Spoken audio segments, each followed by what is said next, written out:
बच्चों देखिए, हम आपको पढ़ा रहे थे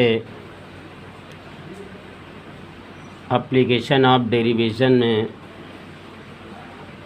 मैक्सिमा एंड मिनिमा। देखिए, मैक्सिमा और मिनिमा की कुछ वर्ड प्रॉब्लम मैंने आपको बताई थी, लेकिन इसमें विशेष प्रॉब्लम जो होती हैं वो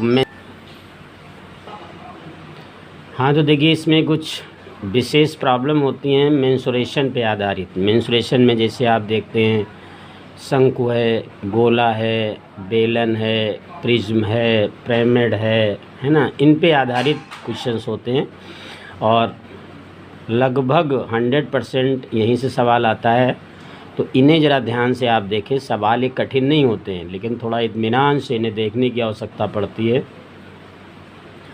देखिए, सवाल है, सिद्ध करो कि एक गोले के अंतर्गत जिसकी त्रिज्या a है, उच्चतम आयतन के बने बेलन की ऊंचाई 2a/√3 होगी। यानी सवाल ये कहता है कि एक गोला है जिसकी रेडियस स्मॉल a है, इसके अंतर्गत एक बेलन बनाया जाता है। अगर उस बेलन का आयतन अधिकतम, उच्चतम, मैक्सिमम है तो उस स्थिति में उसकी हाइट h जो है वो 2a/√3 होनी चाहिए।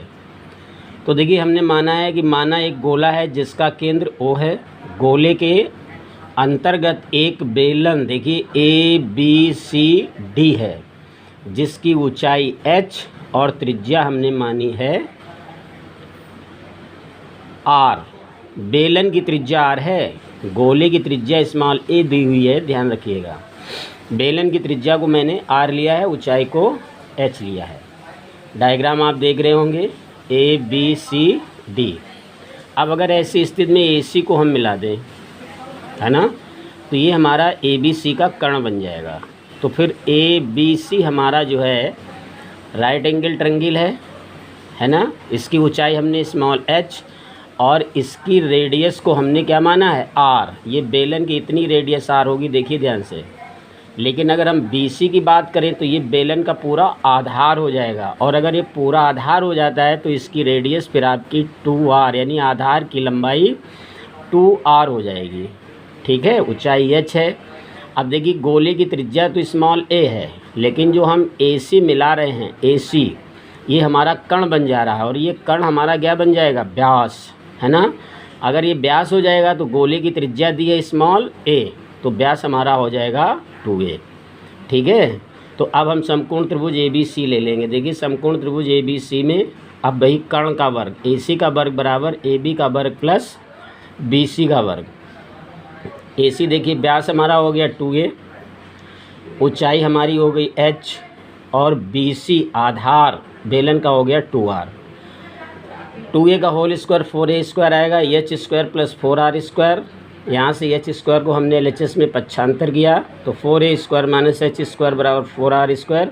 यहाँ से हमने r² की वैल्यू ज्ञात कर ली। देखिए, अब हमने मान लिया कि माना बेलन का उच्चतम आयतन v है, तब b बराबर बेलन का आयतन होता है πr²h।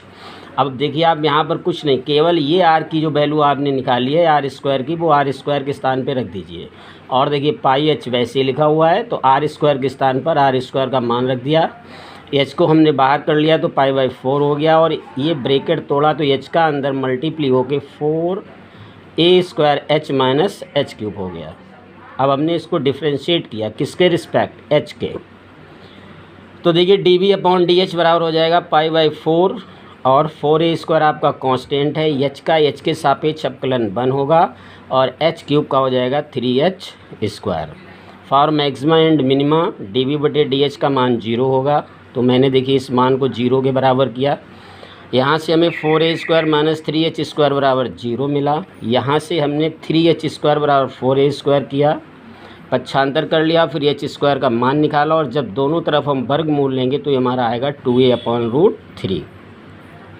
h की ये वैल्यू होनी चाहिए, पर h के इस मान पर बेलन का आयतन भी उच्चतम होना चाहिए।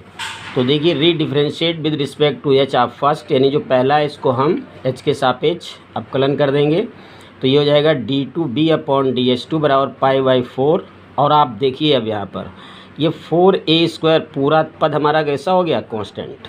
अगर ये पूरा पद कांस्टेंट हो गया तो -3h² का अपकलन होगा -6h।